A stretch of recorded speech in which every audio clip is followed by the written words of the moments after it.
лицо. Закрывай своим брюхом, как мы знаем, и говорит такой прекрасный вечерок.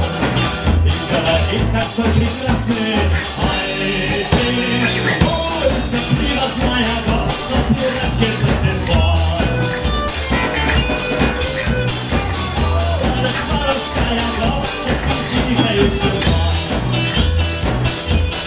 А кто ж не знал, что это лишь все равно, что возмутило первый срок 15 лет, когда всю ночь ювелира распознали, что ты клёве молча всунула в стене, что ты клёве молча всунула.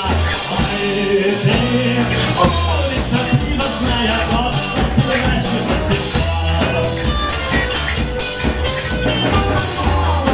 Воровская гостья, тихо стала Люся из кармана подпевальца, что собрала клиентов как туда. И где-то острову холодно зажигала, что нет просто умилости и глаза, что нет жалости в глазах ее. Ой, ты, улица привозная,